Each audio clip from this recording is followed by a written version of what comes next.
welcome to the end of a very long day. We have Dr. Andrea Schwamb. And just to set the scene, currently Dr. Gary Maestas is serving as the interim superintendent of the Hingham Public Schools following the resignation of Dr. Austin at the end of June. Dr. Austin was hired in 2019 after the retirement of Dr. Dorothy Gallo, who served as superintendent for 18 years. The committee is seeking a new superintendent with the vision to harness the many strengths of Hingham Public Schools while moving the district forward. So the interview format tonight is we've planned a 90-minute interview with about 16 questions. So we're going to ask you to gear your response time accordingly. There's a clock right there for your convenience. And we'll go around the table. We each have 2 questions. We may have a few follow-up questions, and hopefully we'll have time remaining at the end for some questions that was submitted by the community. So we'll do that. So I have the first one, and we've read all of your materials, and some of us had the opportunity to get to know you a little better today, touring around the district. Could you please take 2 minutes and tell us a little more about yourself, your career, and why Hingham? Well, I've been fortunate to be in a career that I love and that I happen to be good at, which is a wonderful thing. So I'm very committed to it, and it sort of happens naturally, which is, I feel very fortunate for that opportunity because I don't know that many people have that in their life, but I found where I belong. And it's been I've had all the experiences as far as teaching, and loved being a teacher. And I actually kept teaching at the university level for a couple of classes through Bridgewater, and an online course at the graduate school at Gulf Shore University, which was fabulous. And I am very, very passionate about public education, and I think that we need to be very cognizant of how we proceed with the times and the availability of many other choices. I think it's important that we take a look at where we are and what we're doing and how we might enhance the opportunities for our students everywhere. This is a beautiful town on the South Shore. I live on the Cape, and I'm very familiar with this area. It feels natural for me to have applied to Hingham. I watch school committee meetings before I apply, just because I think it's important to know the people that would be your teammates through the process. And I enjoyed your school committee meetings. I know that sounds really funny, but I really do know that sounds funny, but I really do enjoy them. So I've gotten to know a little bit about all of you, and I've learned what the public is concerned about and somewhat with their comments. And the way that you run your meeting is very different than many other meetings, where you give time in between agenda items to discuss different elements that they're concerned about or questions that they have. I think that's a complicated position sometimes to be in, and I've admired the way that you handle that situation when it happens. I know it's very difficult at the same time and challenging. But I'm excited about this next step in my trajectory, even though I never imagined I would be here.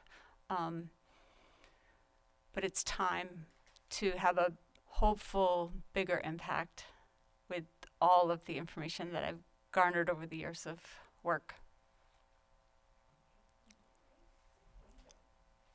I have the next question.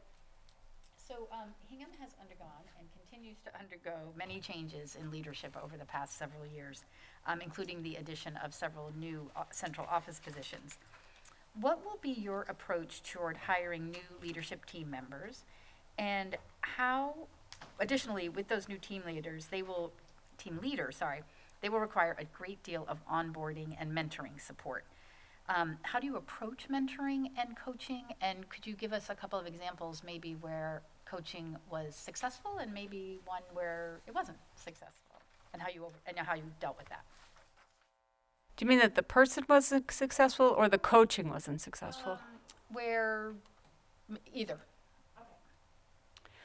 So just for the nature of my position now, I create the mentor inductee program. So anyone who's new coming in has to go to 50 hours of mentoring by the state in order to get professionally licensed. And so I enjoy that a great deal. I meet with all of the new teachers.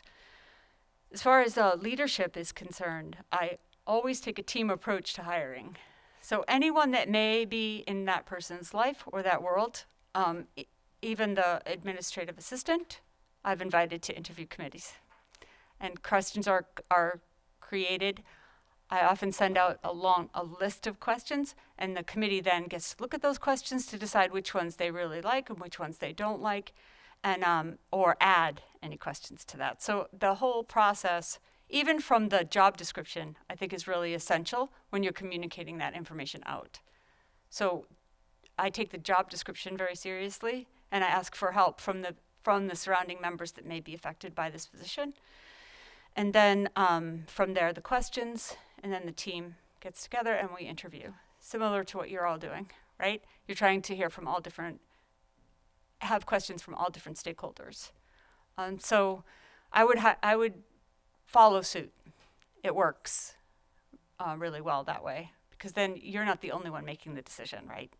And you learn a lot from that process about the other members of the team and what their priorities are and where they're heading and what they would like to see happen. So it's a win-win. When I first got to Wareham, there were a lot of issues. So we had really negative reports, 2 significant reports from outside places. One was the NEASC report, and the second one was the Comprehensive District Review. The Department of Education comes with a team. If you're I think they say that they just choose, but it's really for, I don't think they've ever been to Hingham, this group, right? So, so they came in 2012. These 2 reports, I didn't know they existed until after I took the job, but they were extremely detrimental to the systems that Wareham had in place. And so with that, they all have standards that you need to fix or that you need to address. So I took both of those reports and started to look at what their concerns were and began to implement structures with leaders, new leaders, a reorganization of the leadership team, and ways in which we could get some of these issues addressed effectively. And there was they had these interesting positions like instructional leader that was really doing discipline, and they were not really true to what they originally were meant to do. And so I threw it up in the air and I sent out a structure to all the principals. What do you think about this structure for your schools? And then they provided feedback, and we had a lot of conversations. And by the end, it looked a little bit like the structure that I sent out, but it was better because of the input that I received from the team. And we restructured the leadership teams. So we added department chairs to the middle school. We added special education experts, because our population is 25.8% special education, right? So we needed some support. So we had special education assistant principals at the elementary school, somebody to help with social, emotional, and the discipline issues and so forth, right? Because those were all the problems that were happening. So we really needed to address it.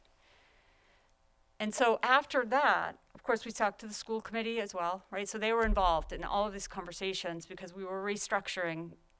And we were able to do that cost neutral because of these other positions that were in place that were sort of there were so many different positions that weren't really staying true to what they were supposed to as a result of the student population and all the other things. So what we did was just combined stipends so that we could then cover the cost of of restructuring.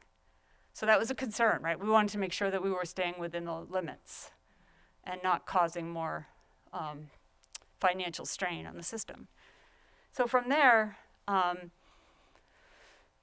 all of those people are in place still, which is quite good. And I meet with them every month, and we talk about evaluation, curriculum, instruction, strategic planning, goals, and we keep touching base. And there's this constant communication between us so that we're actually all working to better the experience for our students at the schools. And it's been incredibly powerful and successful. And I know that not because I'm saying that, but because NEASC came back in 2018 or 19, and the Comprehensive District Review team decided to give us another visit in 2018. So I was able to collect the data from the 2012 information and compare that by standard to the new information, and it was, if you saw the data, which I can share with you if you like, but it's an amazing transformation to see it on paper, to actually, and it comes from external sources. So we're not just relying on us saying, yeah, we're great, you know. It's actually said by someone, the same group that came into both situations under the same standards. I have the next one. As you may know, Hingham appropriated nearly a 9% budget increase for fiscal '22, supported by one-time funds, which will not be available in the long term. The increase will result in town-wide revenue deficit for fiscal '23 and beyond without an operational override to continue the supports being funded. Municipal and school leaders are currently working together to assess future needs, explore additional revenue opportunities, including consideration of Proposition 2.5 operational override, and to identify ways to sustainably fund the budget going forward. Could you give an example of how you have worked with your school committee and the community to state your case for your budget needs, and what, if any, experience you have in successfully working with the community to gain support for a fully funded school budget? And as a follow-up, how do you define and justify wants and needs when available dollars cannot cover all requests? There's a lot of information, so if I miss something, can you just re-cue me? So one of the areas in which we've been extremely successful was the vote for the new school. And I know that's not necessarily, it is connected to budget, but it isn't connected to budget. But the town of Wareham has never, ever approved that, ever, on the first round. I think it took 3 votes for the middle school to be remodeled a long time ago. And so right out of the gate, they approved the new school. We did a lot of marketing, and we did a lot of communicating about what was going on and why. And it was all available so that everyone could see how. And then what we did was we actually calculated how much money it would cost them per $1,000, right? And we put a little counter so that they understood what that meant for them, which I think was really beneficial. Prior to my arrival, they did try to do an override, and it failed. And it fails, I think they're scared. I think that put them in a position where they're very afraid. So that puts them in a very, I don't know if you've ever had I assume that you've had some overrides, right? Because you have a healthy district, but Wareham has had none. So the base of their money is very low, which keeps us in an interesting place. So we're always navigating how we're going to continue on with the services that our students need and help them. Because even though the population may be lower, the needs are higher, right? There's a difference, and I don't think people really understand that even though it's a lower population, why do you need so many teachers, whatever the case may be, right? There's always an argument about that. We have a lot we need to do with those students that we face, and we need to give them the best of what we have. And so, with the use of data, a lot of data, we present our case, and then often what happens as a result of the relationship with the town administration and the finance committee, and the selectmen somewhat, they're a little bit more difficult, but the finance committee and the town manager has been great, right? So what we'll do is we look at the overall, what money is there, right? Because everyone needs to be serviced in the town. So, and the money is what the money is. You can't, change that necessarily. So most recently, I've done an audit of every single staff member in every single school building. And I've used that to look at our social emotional needs, our special education needs. So I took student counts, knowing exactly who was where and what needed to happen. And through that audit, I was able to remove about 11 positions. and still maintain. Now, it's not public, right? So this is the first look at that. I would do that, and then I would have a conversation with the leadership team and the school committee, right, to get some feedback. This is what I think from my perspective, where I'm sitting, but I need to hear from them and their perspective and from where they're sitting. So it's the beginning of a conversation, is really understanding where are we? Because it's really, most of the money is people. So I think you really have to have an understanding of who's where and what they're doing, the impact that they're having, and talk to people about that first before you then figure out how you're going to manage the rest of it. So it's important to just have all of that information. Did I answer all of them? Okay. Okay, I'm next. Our district is considered to be a high-performing district. We also have many areas in which we compare well below our benchmark communities, including the performance of high-needs students, our administrative support, one-to-one device programming, and the lack of a fine arts director. We are embarking on a strategic plan to analyze our programs and gain insight from the community about what it wants for our schools.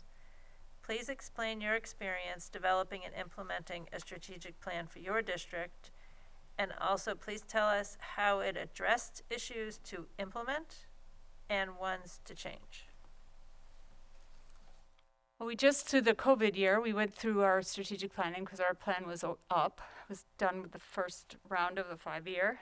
And we had 39 people involved in the strategic planning over Zoom. Through the year, I knew it was coming up, so I did a lot of research on strategic planning, basically what works, what doesn't work, and I made these connections, obscure connections sometimes with what I was reading, what might be important, right, overall. Equity is a huge issue, and poverty is key as one of those groups that end up with a lot less, just by the nature of how it works. And how the system determines how well or not that you do, right? So we started with looking at our plan from the previous year and deciding what was really still powerful in that plan. So the first thing is student voice, it's on there. And scholarship and student learning are the first priority. We also identified that social emotional needs were going to be a huge issue as a result of the COVID pandemic, and so that's another huge initiative. And the third is looking at community, college, career, and life-inspired instruction. So those were the three overarching, and then underneath that is professional learning and digital convergence, because that we really need to think about where we're going in the future of education with what we know now about technology and what we hope to continue to learn. But digital convergence is really having transparent access to everything that's available, right? All of our systems and all of the learning software and everything, and it needs to be easy to access so you don't have to climb through all these hoops in order to have access to Lexia or to your iReady Math or whatever it is that you're doing, right? You need to be able to access it. And there needs to be consistency in the message. So we understand that needs to happen. So we're growing toward that with learning plans online and Google Classroom and landing pages and things of that nature. So the group identified those areas that needed to be addressed. And my focus is really about opportunity. So I ask a lot of questions like why doesn't everybody have access to AP courses? Why do we exclude people from AP if they want to take it? Why don't we do the International Baccalaureate idea and infuse that throughout all that we do? Why don't we do more performance-based assessments? Right? What is it that we need to do? How do we enhance student voice in the class, not just in student council? What are the things that we need to do to have them be engaged in their own learning? And so one of the ideas is about helping students find their why. And that came from a book that I read, Viktor Frankl's Man's Search for Meaning. And basically that if you find your why, you can do any what. So part of, I think, the school's responsibility is to help students find their why through their education and help them to determine what they love and what they want to continue to learn. And I'm not saying that you don't have other things. Everyone needs certain skills to be able to access the curriculum, right? So if everyone has those skills and you're all set to go, then you can begin to explore where kids do really well and grow in that direction. Did I go off your topic a little bit? No, I think you're talking about how you're implementing your strategic plan. Right. So I think public education is an interesting dynamic because what I'm concerned about is maintaining our relevance. Students need access to learning 24 hours a day, 7 days a week. They should not be, it shouldn't be in the components that it is, and really should be exposed to ideas that stimulate their thinking, and then they can contribute to how they're thinking. And there isn't enough of that, at least where I am, right? There's too much sitting and people listening rather than doing. So we have professional development that we've implemented performance-based assessments. How do we create high quality performance-based assessments? So we have that training. We have modern teacher training to help teachers become more modern in the way that they practice education. It's slow, but we really need to be thinking about the future and where we're going and how we are going to give our students what they need to have happy, productive, successful lives, however they define that. I have the next one. How have you integrated technology into educational programming in your district? Really fortunate. We've been 1-to-1 from grades 2 through 12 for about 6 years, I think. It's been a long time. And the town supported that, which was wonderful. But my concern with that was I was worried that the Chromebooks would be in the carts and collect dust, or they would just be used because people didn't know really, how to use them. That they would be used to say, oh, you got all your work done, now you can go on the computer, which was a very typical practice with technology. So we hired someone to come in who was non-evaluative, but had a PhD in psychology, was a teacher, was Google certified as a teacher, as an instructor, and had been a technology teacher. And she came in and she started working 1-to-1 with groups of teachers through the system as they were moving. And so, for example, the high school, 30% of the staff were Google Classroom. When she started, they were 80% by the end of the school year. So, because she was helping them in a way that was in the moment rather than having to wait, right? So she was there, and then they would share information, and then she'd offer time after school if they wanted, or half days. She did some professional development during some of our full days where teachers could choose to be involved.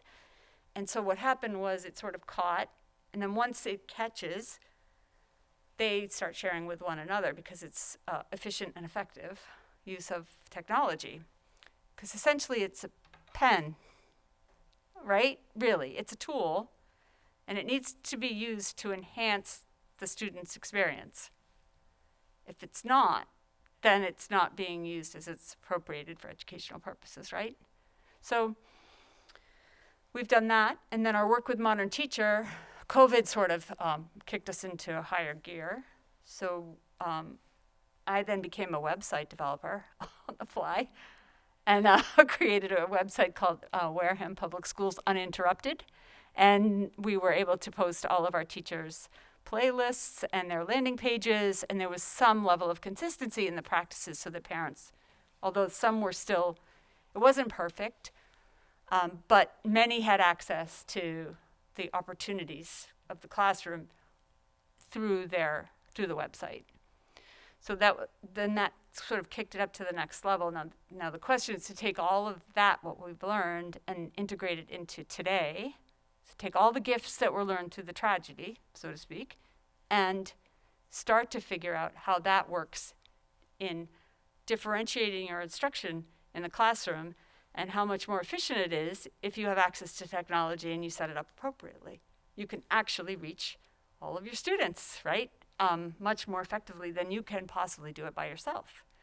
So I've learned a lot about technology, and I would say I'm fairly, pretty good. I'm not an expert, but now I know how to build websites. So I just built the COVID Test and Stay website too. So, which is not bad. It's okay, right? But I think technology is extremely important. Our kids are going to have to use it and do it. All of our assessments are now via technology. Even our little kids have headsets where they do assessments. It's saved us so much time, so much more time in the classroom. Teachers can be in front of kids, which is so important. So we have a headset, and they are actually assessed to their reading skills online. So we're implementing and integrating because the data, we need it now. We can't wait for that data because we have to make decisions based on the information we receive and then change our instruction or do something else, right, to help students. So that's where we are with it. I think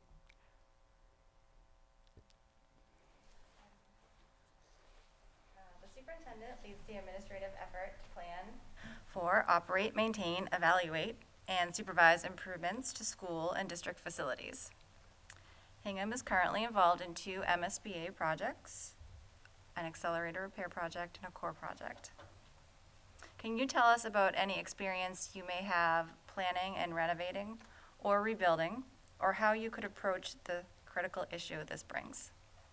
yes, we have a brand new school opening January 3rd. As many of you know, I think some have been to see it. So I've been involved in that from the very, very beginning. Wrote the ed plan with the help of the principals of the elementary schools. Went to MSBA to present our information, worked with the Chad from PMA and the architects extensively on the design, attended all the visioning sessions so that we could develop or create something that was fantastic, right? So we wanted it to be fantastic.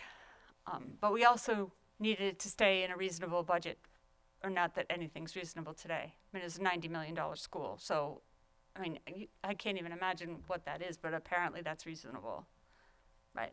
So 1,020 students, grades pre-K through 4. And the visioning sessions were they were so good, and I think you have the same group from coming to you from the high school in California, I believe, to do the visioning sessions here for all of you, I think. Oh, you did them already? All right, so they're just, if it's that group, and I think it is, because the same high school they referenced with our group, a fantastic experience, right? So you really get to, and we had a lot of people. We had people from the finance committee, we had people from the building committee, we had teachers, leaders, everyone was at the visioning sessions.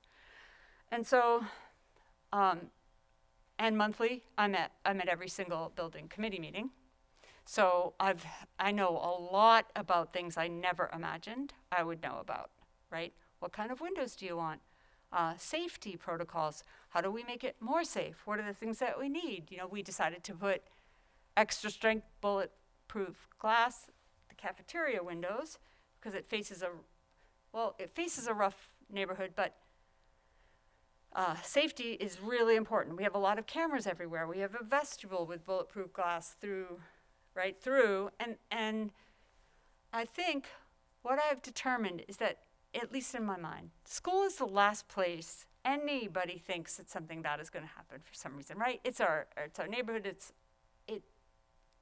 theoretically safe, and we feel safe, I think, overall when we're there. So I think the external safety measures have to be in place because we forget, right? We're not in a rough neighborhood in a foreign country where we know we have to pay attention.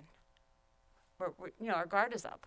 Our guard isn't up, because we're learning, we're connecting, we're building relationships, right? We're doing all of those things at school, and it is the last place you would ever think anything to happen. So I think those external security measures are imperative as a result of that. So we spent a lot of time on those discussions. I've learned about bathroom fixtures and wall colors and terrazzo flooring and stairs and, all of it. And so I've been highly engaged in that process. And it's been amazing to see in the end that the vision has come true. So all of that work was worth it, every second. Because when you go into that building and you see your neighborhoods, because it's big, we wanted to make sure that everyone felt like they were close, right? We didn't want it to feel so overwhelming, and they've done it. So it's beautiful, and it's innovative. It's got breakout spaces already made in through the hallways for kids to get together and work collaboratively. It's just 2 STEAM labs, an outside deck for learning. And it was done under budget and ahead of schedule, so we're good. Knock on something, wood, right? January 3rd isn't here yet, so. I'm next. Hingham has approximately 650 students on individual education plans, but as a district, we have work to do to make sure that these kids are fully included in the academic and extracurricular life of our schools. Can you talk about concrete steps you have taken in your district to ensure that special education students are fully included in the social and academic life of the school? Yes. So part of how I've done that is to train all of the special educations along with the general education teachers all of the time as much as possible. So they're part of the same system. Special education teachers the leader of special education at the high school has gone to the middle years program through IB training, which is really catered to special education students, believe it or not. It's amazing. And so she's a big supporter, which helps because she then helps her kids under her watch. We have all of the programs internally. So we have 4 sub-separate programs that live in all of our schools as they move. And then we have the young adult program at the high school, which I think you guys have that here. And yet, obviously, we still have out-of-district costs, which are out-of-district placement costs, which are significant as well. So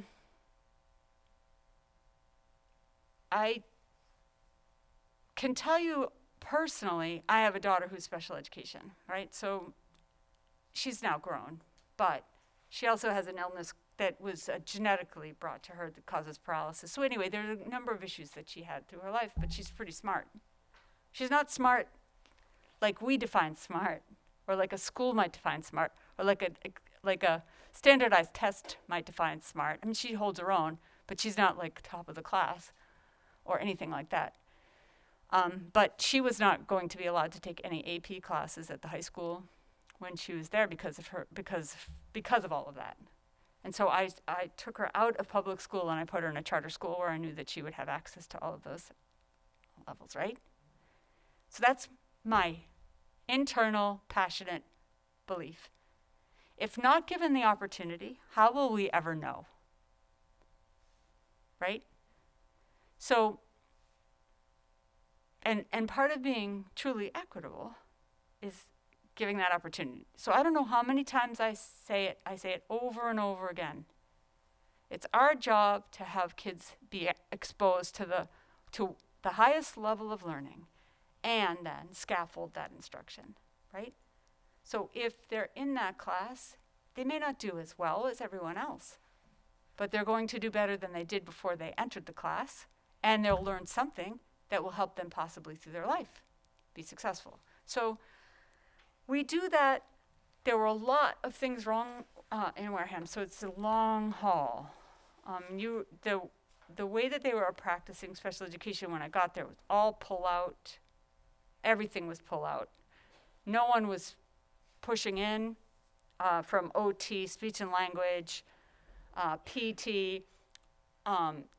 They had a lot of these small group things going on, things like that, and those have stopped. Everyone's in as much as possible. So those kind of things have begun to change. Another issue, we'll have an autistic student who happens to be phenomenal at reading, right? Is blasting through the program, grade 5 and grade 3, for example. Loves to read, loves everything about reading. Not so great in math. So put him in the next grade class. Put him in 4th grade English or reading, right? Or 5th. Just accommodate, figure it out, right? So they've done a little bit of that. They've moved kids. But that was like speaking a foreign language to them. When I said that, it's not that difficult, right? I mean, you're all there together. So have that student jump into that other class. So things like that. We've made some changes, but there's still we have a long way to go. Another thing that we've done is we identify the problems really early. So kindergarten, a student is presenting in a certain way, and we go in and we say, what do we need to do to help that student? And we create programs for those students to fix the problem. So so they're never put in special education because we fix the problem, right? So our special ed referral rate went down 33%. We have 70% special ed at the youngest school where they're doing all of this work, and then 20% at the 3rd and 4th grade school, and then 29% at the high school, 27% at the middle school. So the work that we started to do takes time, but that's starting to move up, and we're addressing it by solving the problem ahead of time, because sometimes it's just a matter of connecting the right synapses in the brain, and doing the right things to get that going, to fix the problem, and then once it's fixed, the kids are ready to go. Sure. So obviously the pandemic has had an incredible impact on education and the lives of students, teachers, and administrators alike. And additionally, Hingham has historically performed very well on standardized testing, and the district has received several awards speaking to its academic achievements. Unfortunately, this has led to a great deal of stress on the student end. So I'd like to know, how have you supported student and staff social emotional health while still promoting high student achievement, and how would you carry those expectations, or rather carry those experiences over to here? Well, I think first you have to help the staff with their social emotional development, because I think some staff have been significantly affected by COVID themselves. And when we went to training prior to the pandemic to Yale University's Center for Emotional Intelligence and studied under Mark Brackett. And he is also a partner with CASEL, which is another great social emotional learning organization. And they highly recommend that you start with staff first, right? Because they're sort of spreading the spirit, right? And so we've started to look at where staff are social emotionally, and acknowledging that many had some painful events. I mean, I had one staff person lose 3 close people due to COVID, right? That takes a lot out of someone, right? And there's also the issue of secondary trauma, which can happen to teachers and no one acknowledges, right? We have kids, things happen, we're dealing with that, and it causes you are affected because you care, right? You care and you love your kids, so you don't want bad things to happen to them. And so when they do, or when something's amiss, you take it on. I think it's just natural. So we started to look at all of those through the work of Mark Brackett. And we also know that students are about 2 years behind in their ability to respond appropriately to certain social situations because they haven't been exposed. So, for example, the last time 2nd grade was in school was in kindergarten. 4th grade was 2nd grade, right? If they transition to a new school, that's a whole other ball of issues, right? Because they haven't had like a normal year, really. So we're taking a deep breath first, because I don't think you can actually do anything about student achievement until you get kids settled and teachers, everybody's kind of settled into a pattern of work that makes sense. And we've addressed those needs. And I believe because of the students that are in front of us, particularly I would say in Hingham, the catch-up time is less of a problem because you already have what you need to get where you need to go, because you've been in grade school since you started, right? I mean, you don't just all of a sudden appear in high school to be the highest achieving, right? You had to go through the rest to get there. And so I think because of that, and many of you, I believe, have, well, at least it appears that you have very supportive homes and consistent love and things that you need here. I think that just if we just realize where we are and then move accordingly, that everything is going to be okay. I really believe that. With our kids, if it had been 5 years ago, I would have been very worried about them catching up because they weren't even up to catch. Like, we didn't have right? We were so far behind. But now, they're where they should be, so they're catching up quicker because they already have what they need to move, right? So I believe that you're going to do really well, and your scores, by the way, even through COVID, were incredible. I mean, to me, from my world, you have done very well on your MCAS scores, even in a time when it doesn't make any sense why we took the test, right? Yeah. Like, why did we do that? So.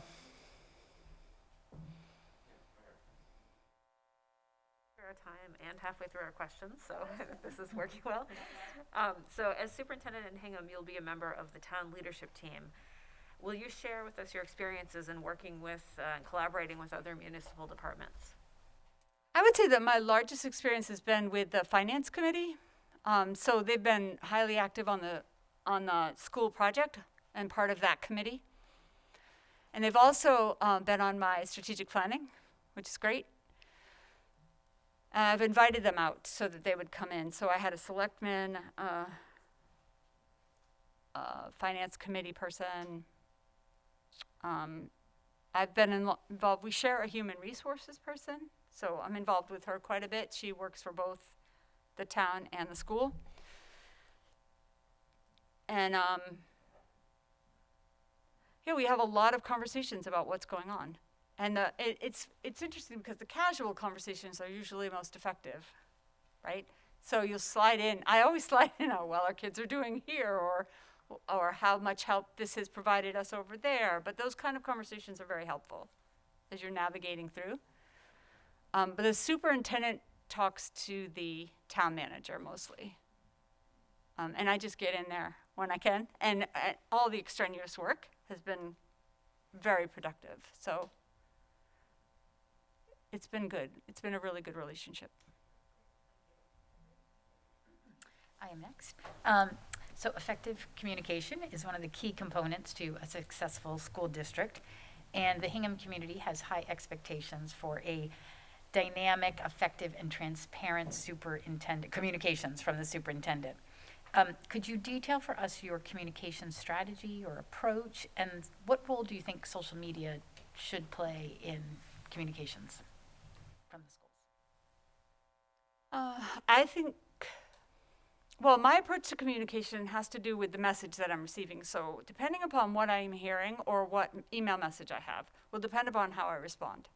So sometimes it's an email back. Sometimes it's a phone call. Sometimes it's face-to-face. It just depends on what I think would be the most effective impact on that particular conversation.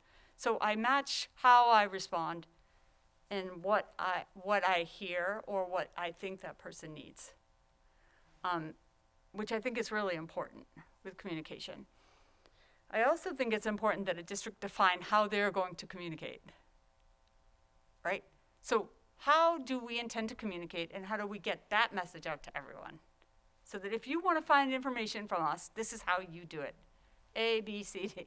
I don't know if we ever do that, because communication is always on every single plan, strategic plan I have ever been, every committee, and everybody's always upset about communication or wants to do something about communication, right? So I think if we just clearly define where people can find information and make it readily available to them to find that information, then that would be very helpful, right? Because then it's not on, if it's Facebook, then give them the link to Facebook. If it's on your website, then make sure it's updated, right? Look, whatever it is, we have to commit to also giving the right information to those systems, and then it's available, and there are no questions. But that's just one quick idea I have about somewhat following that, because it's interesting, because we can think that we're communicating, but people say that we're not communicating. I've seen that happen over and over and over again. So that has to somehow, we have to find a solution to that. And I think social media can have a really important,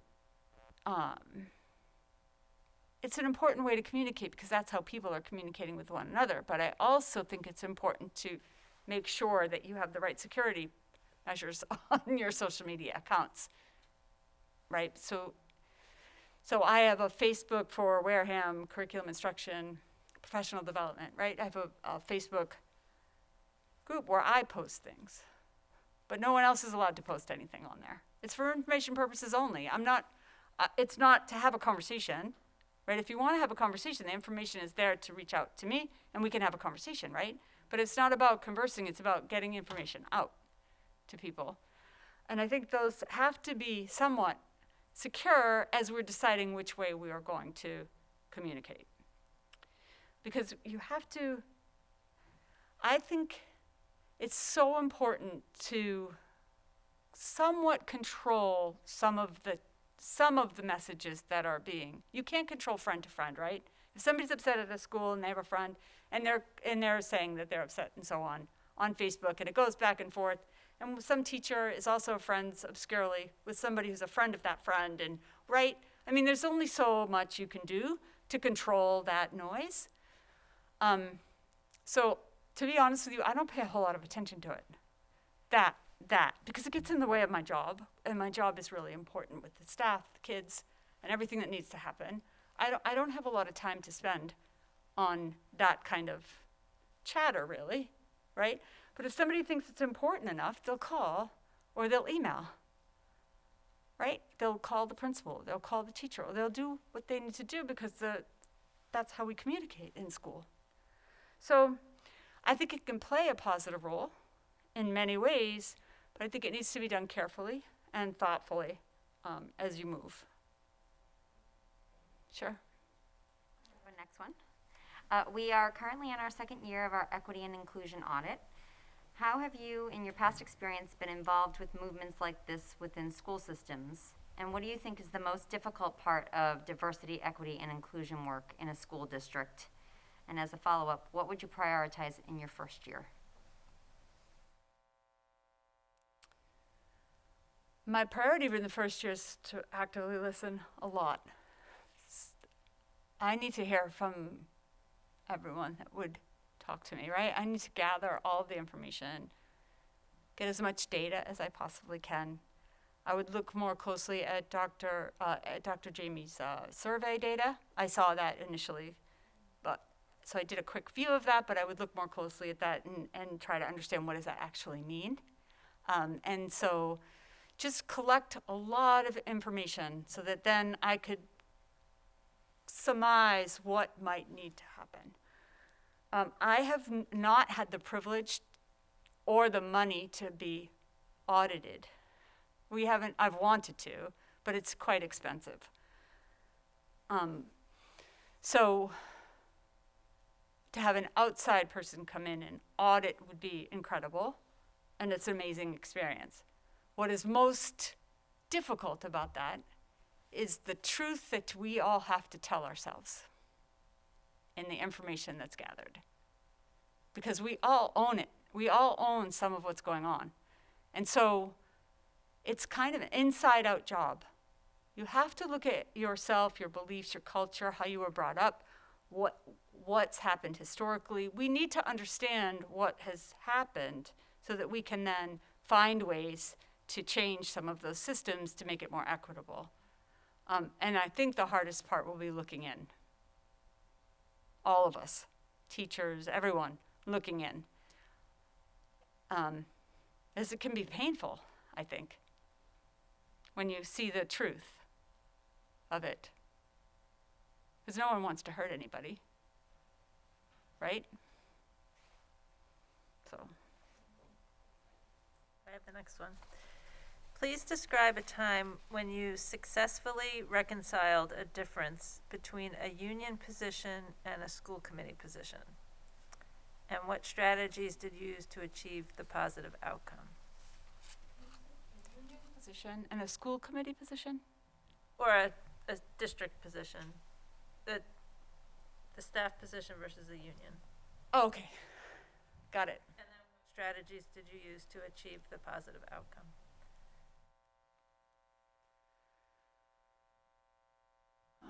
Let's see. Our union is really feisty, so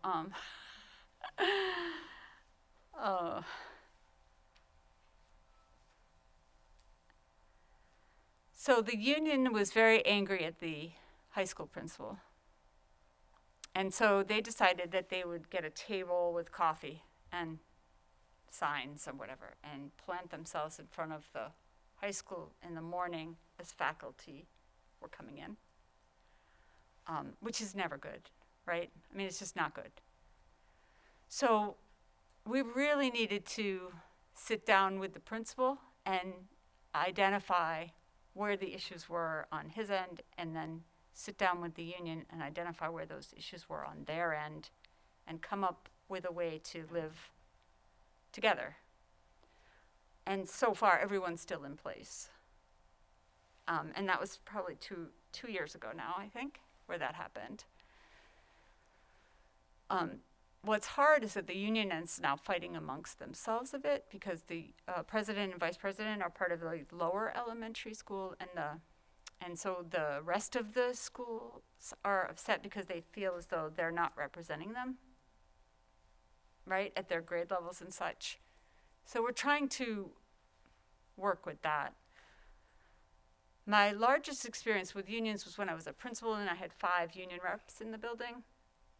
So they all held positions within the union, and they were upset with the prior principal for a number of reasons. They went to the superintendent and they wanted to do a vote of no confidence, and all of that kind of thing. So, and I happened to be hired as assistant principal when all of that was going on.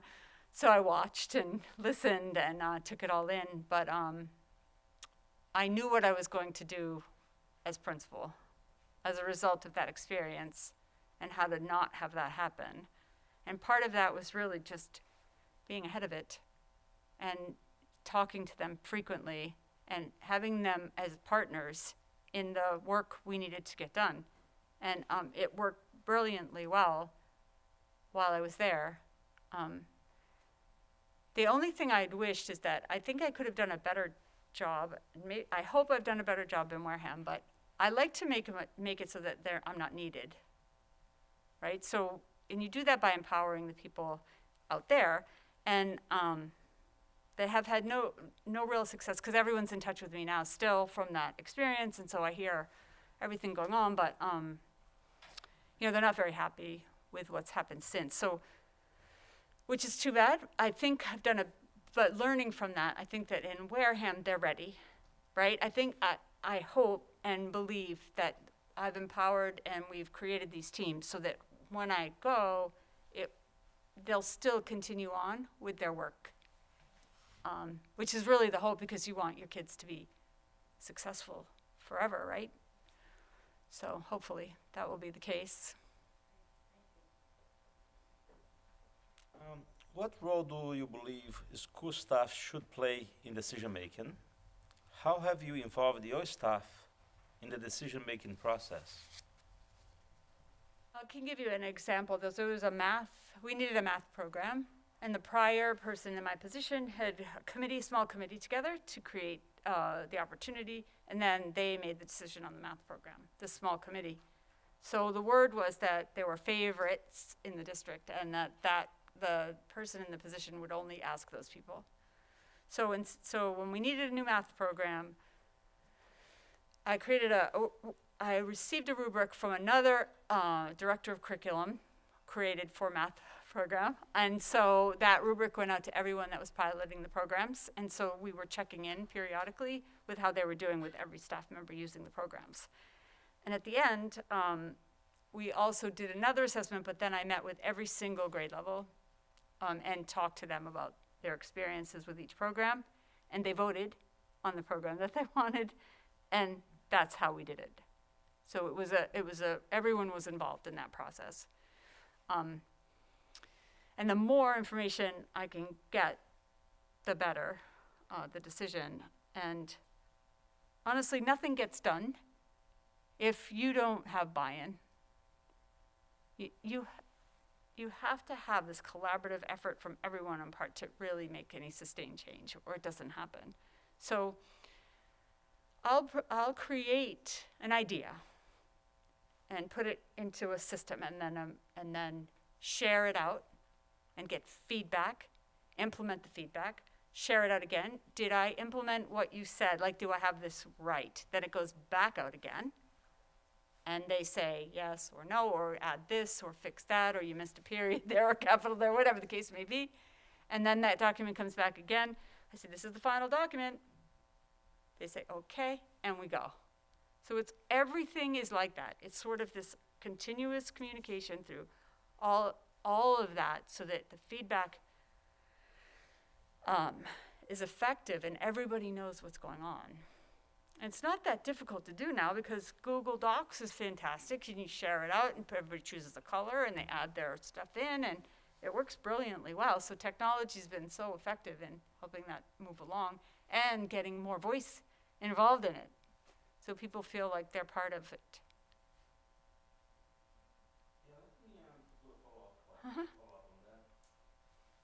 Involving overall staff other than teachers, how have you got the staff involved in the decision-making process? Well, that goes out to all different staff members through the district. So it's not just teachers, right? So it's specialists, anyone who's doing occupational therapy, speech and language, special education. Everyone gets access to that information. I know that in the past, what I did when I was a building principal was I met with paraprofessionals monthly, because they contractually didn't have to stay for faculty meetings. And so what I would do, and I've done this in Wareham too, share the agenda so they know what we'd be talking about. And then I follow up during the day when they're there. So everybody has to live without them for half an hour, pull them together so then I have a conversation around what it is going on, because in order for everyone to be on the same page, they all have to know what's happening. So that's been very successful in working with people. So I started that monthly meeting as my first assistant principal job, and because paraprofessionals see so many people, that was extremely effective, because they felt like they mattered, like somebody was listening to them.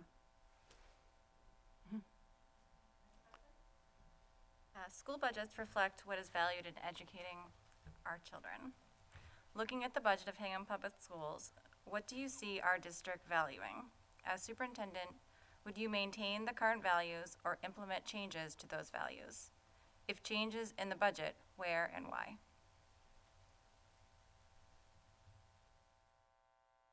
You clearly value teachers and the people that support kids, right? Because your budget is big.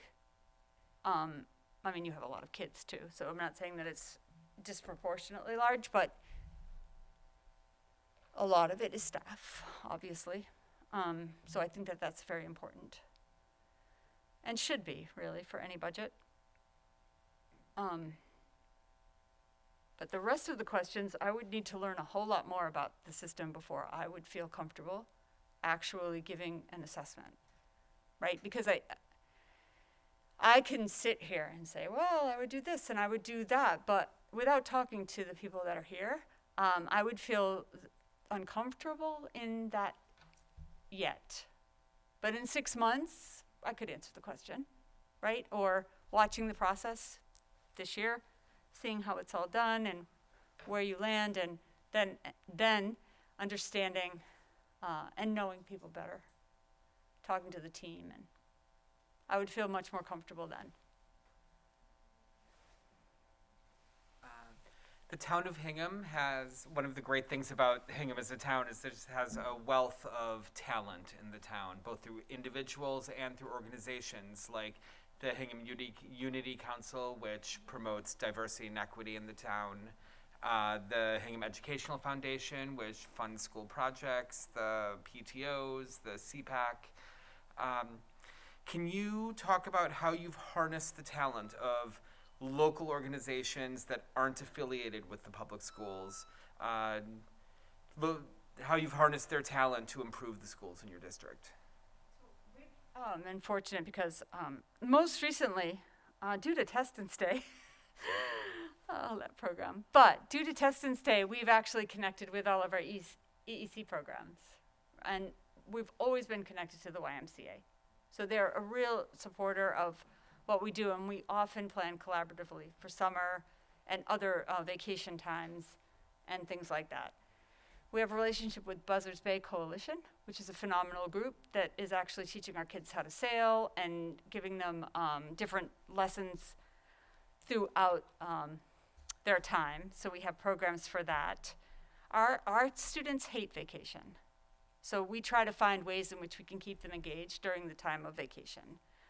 They don't want to go home. So we find ways in which we can then connect them with other organizations and ourselves, right? We also offer programs so that we can, so that they can feel safe for that time. So that's been a phenomenal program that we've connected to. We do not have an education foundation, but Falmouth Education Foundation is phenomenal, and we worked in tangent with them for a very long time in support of their work, and they support us unbelievably. So they're a great resource. We have great relationships with the police, actually, and they come in often to say hello and to reach out to kids and to connect. And so that's been a great relationship. The fire department have given us CPR training, and they're just, everyone that we have available to us has been terrific in connecting and helping us through. We have an outreach coordinator at the high school who, for our special needs kids, for the kids who stay until they're 22, we have a whole career exploration program for them. So that's been really successful in partnering with different businesses around town. And overall, it's, you know, you can't do it without them. So it's really important to tap all the resources as much as possible.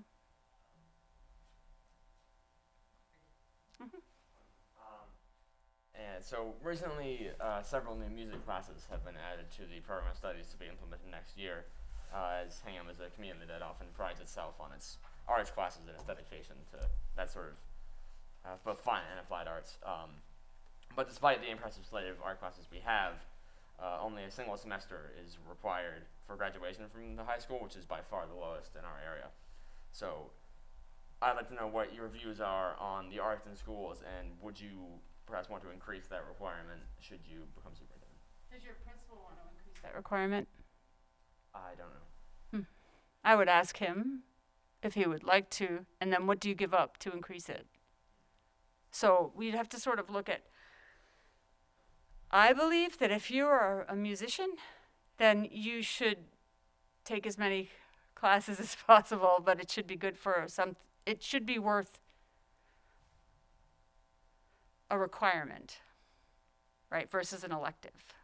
I think sometimes we look at electives and it's sad almost that with a few little tweaks we could actually have them fit into a required course, and that would make high school a whole lot more enjoyable for students overall, right? So I don't know why anatomy and physiology is a elective. for example, right?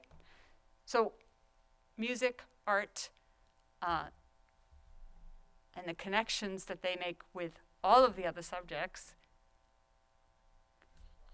I believe in them wholeheartedly, particularly if it's what students love.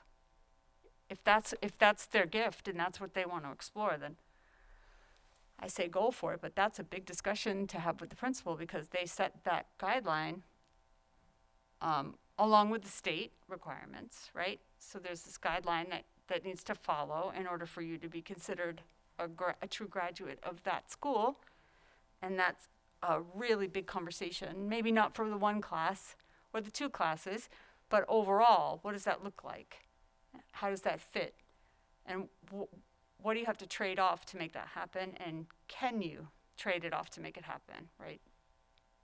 So there are a lot of competing interests in your schedule.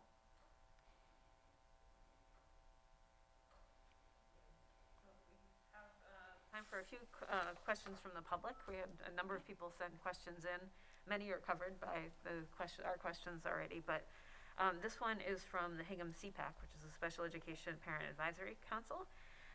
Recent data has shown that a low percentage of special education students are in high-level classes at the high school. What would you do as superintendent to ensure that high-level classes are more accessible to special education students and students on IEPs? I think teachers need some professional development around that idea, right? That would help. I don't know that we've attacked that necessarily specifically, but it definitely needs to happen. Because I don't think it's because they don't necessarily want to. I think it's just that they don't know how to. So, and I think having some professional development around the benefits of that practice would be very helpful for teachers. Other schools in Massachusetts have made sustainability a strategic priority by integrating climate change action and mitigation into the curricula of all subjects. How will you make sure that our children are adequately equipped to understand and take action in the face of climate change? Well, I mean, your high school just has a Green Ribbon Award, right? So they're actively engaged in that idea at the high school. And I believe that there's a commitment here in the community to improve in that way. So anything we can offer in that. I know there's a makerspace in one of the schools, and I think some of that could be integrated into there. I think in science classes, social studies classes, even math and reading, there's a lot of information out there that could then be transmitted to our students. This one is, please describe an emergency incident you experienced while at school and how you handled it. We had a threat sent to the principal. Well, we have many, but I'll just give you the one because this was pretty dramatic. I kind of felt like I was in an Arnold Schwarzenegger movie. But so there was a threat from someone to the principal that was violent, and a call was made to the emergency team. Now everyone is trained with Alice here. I mean there. So everyone has to go through that training. So there's that, and then the SWAT teams from all across Massachusetts came. So they were parked with their big trucks and their gear and everything, and every school was then, we had to evacuate students because it was summer, but we have a huge summer program, so we have a lot of students engaged. So we had to remove students from schools, 2 of the schools, and bring them over to the YMCA to be picked up from there. But then there was question, first they were locked down, so there was question of when that could happen, and they had to check every element, obviously, to make sure that there was nothing there. And thank goodness there was nothing, right? It was a written threat, so there was nothing physically threatening.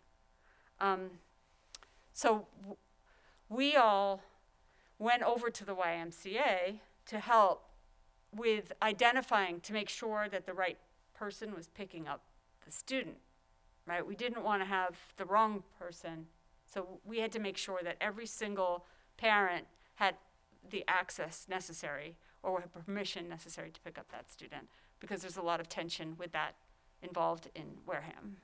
So there was all of these layers that needed to happen, and it actually, everyone was very grateful for all of the support from all of the different agencies as a result of that. Even if it was very upsetting. It was hours and hours of lockdown, and but we were able to do all of the right things, I think, to ensure the safety of every student under those circumstances.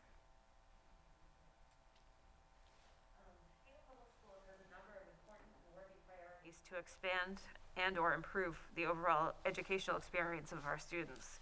For example, a new foster school building, a potential fine arts director at the high school, additional K through 12 staff, special education, up-to-date technology and school materials, including books, etc. These investments will not only improve the education of our students, it will help Hingham schools remain on par with our benchmark communities. The issue is that there's only so much funding to go around. Please share a professional experience where you publicly supported a costly investment in your school system. How did you gain necessary support from all of the different stakeholders, teachers, administrators, students, parents, community members, and please be as specific as possible.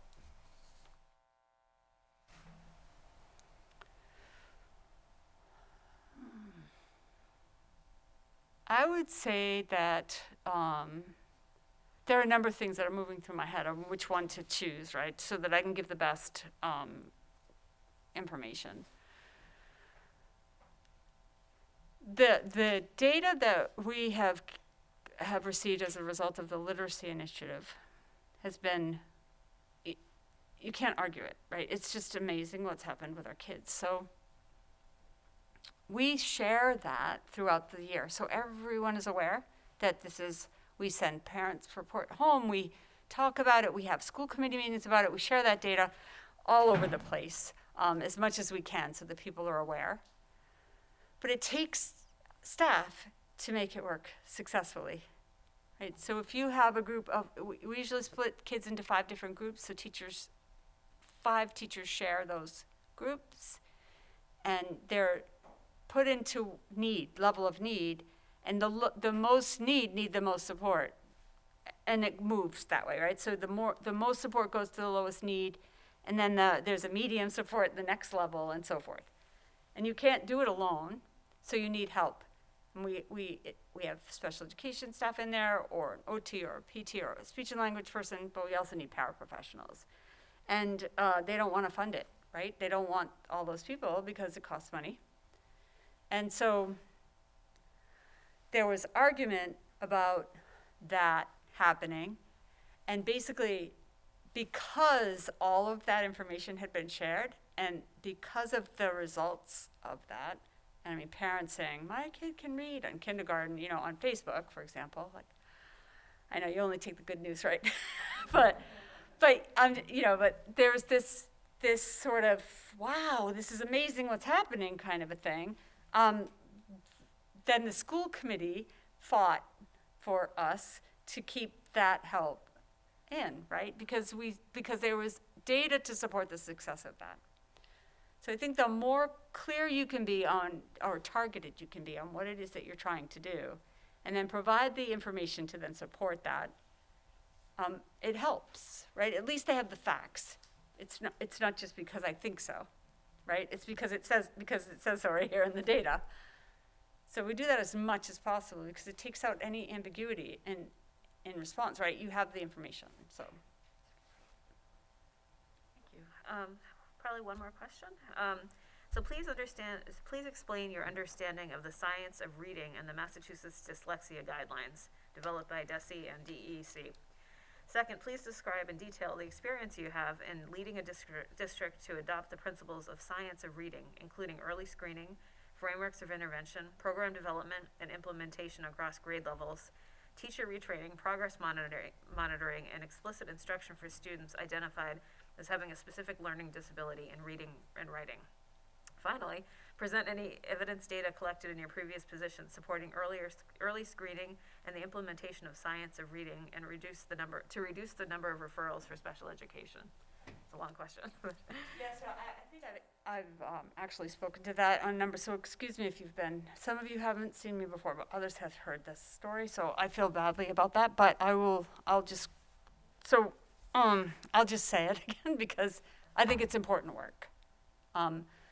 So we implemented an assessment system that was in the moment, right? So people got their data right away, first of all, early screening, very important. We needed to know where our kids were so that we could then act. From there, reading is an issue for a long time, and there's a lot going on with research. People fight over it, reading wars, whole language, phonics, like there's all of these different programs and things happening. And as a former English teacher, it's kind of frustrating because no one really has the answer, right? So I really wanted to find out that's okay. I wanted to figure out, like, how do we fix this problem? And at the point that I was asking that question, I'm looking at data that is absolutely abysmal. It's overwhelming, right? I don't know what I'm going to do for these kids, and I'm scared. Like, I don't know. And so what happened from there was that I went to China to look at schools there and ran into a superintendent from another state because we were all there looking at schools. And he knew this woman who'd done a lot of work with the science of reading specifically and the brain and how it interprets information and how kids are then diagnosed as a result. And so I reached out to her, and she started to explain to me what it was about, and it started to make sense. So, for example, the left and right hemisphere both have to be working in order to learn to read. And reading is a science. It doesn't come naturally. It's not something that people just are born with, right? You have to work at it. And the left and right hemisphere have to connect, and they do that through the corpus callosum. Just as on an aside, Einstein's was large. His corpus callosum was really large, right? He donated his brain to research, and they found that his was large. And we have the capacity actually to build that bridge in how we teach through different movements, crossing the midline, doing different things to then have those synapses connect so that kids can actually attend to reading. And we do that through movement, but they're very specific movements, and they're done however that student is presented, whether they're left hand dominant or right brain dominant, left brain dominant. They present a certain way, then you prescribe certain exercises and literacy strategies to build up their capacity in the weakness, where they're weak. And so I know it was a little crazy. We're moving around and we're doing literacy at lunch, in the doorways when they're walking through the door. We're just practicing different movements. We've got kids have laminated letters around their necks, and they're kindergarten, and their sounds, and we're doing it in pre-K. Like, everything is just, we're just really getting this going because in my mind, it's an emergency. And to be honest, it was an emergency. So through this, we then progress monitor and recheck. So it isn't just like we test once and then leave it alone. We continue to monitor. We do both teacher-driven assessments as well as a more formal assessment that's done away from the teacher so that we know that there's no bias in at least part of the data. There could be bias in some. It's just a normal thing that happens. So you try to remove it as you test. And what happened as a result of that was this massive success in kids. Suddenly, the student who was being assessed, who was saying, I hate reading, kindergartner, I hate it. They don't want to do it. They're not going to even step up to the assessment. The next round is, listen to me read, right? Because they can. So that really changed how we practice. And as that started, it started to grow. So we had 4 kindergarten classes. Then we had 10 kindergarten classes. Then we had first grade jump in, and then second grade started to jump in. And as they did it, and as the kids moved up, they were more skilled. And so their reading levels then rose because they could. So it sort of changed how we operate and what we offer kids now because of that change. And so that class, I did a trajectory of them, and I looked at them year after year through the more formal assessment. not all of the assessments, but the one that we were using to see. And they're 79% at and above the norm. And they started at 60% below. So now they're from kindergarten to third grade, they're in a good place, right? Now they can access the curriculum, grade level curriculum, because they have the skills. So what's interesting about that is that the assessment now we're looking at has to change because, particularly in third and fourth grade, because we had the skill assessment, but now what we have to do, because they already have the skill, we need to do a more standards-based assessment, because they're now ready to participate in that kind of assessment. So it's just been, it was a tremendous risk, to be honest, because I didn't know that it would work. And I checked and rechecked, and I wanted to make sure, because I couldn't waste anybody's time here. Our kids are, it was really sad, really, right? So I was so grateful that we found a way to reach them, and it seems to make sense. And the kids love it. They're moving around, and they're moving from station to station and class to class. If they're low and they get the skill, they move right away. Nobody's keeping them forever, right, in the same group. They move up, and they keep moving, and it's flexible and fluid, and it actually meets the kids where they are.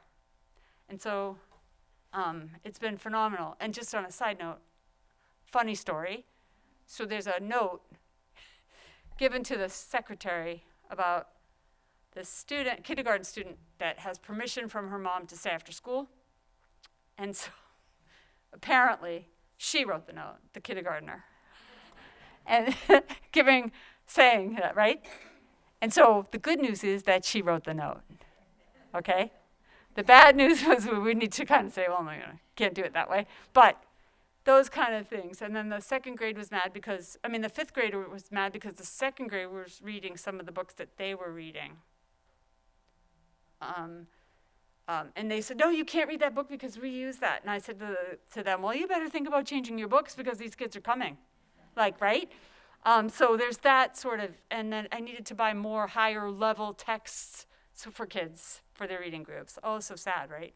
So those kind of things start to happen, and you rejoice a little bit or a lot in those moments because, wow, right? Now they have a chance.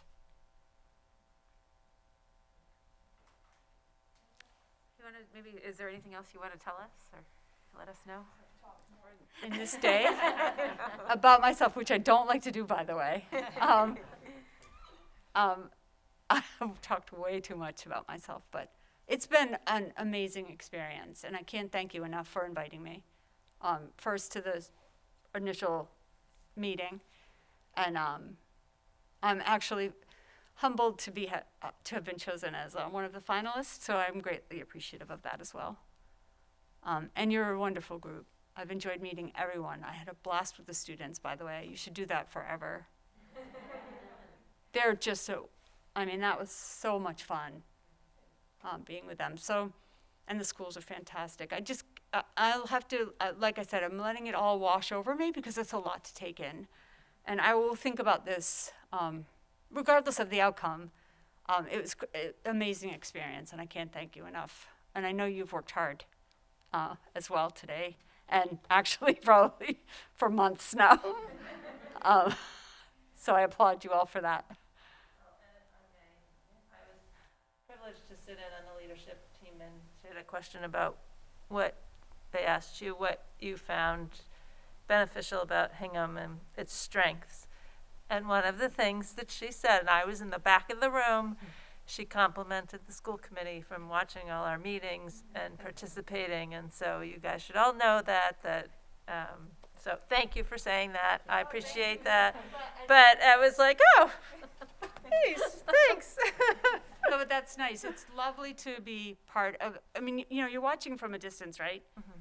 But you pick up a lot of information on the responses and how people talk to one another, and how respectful you are of one another. Nice group, team. My experience is not like that.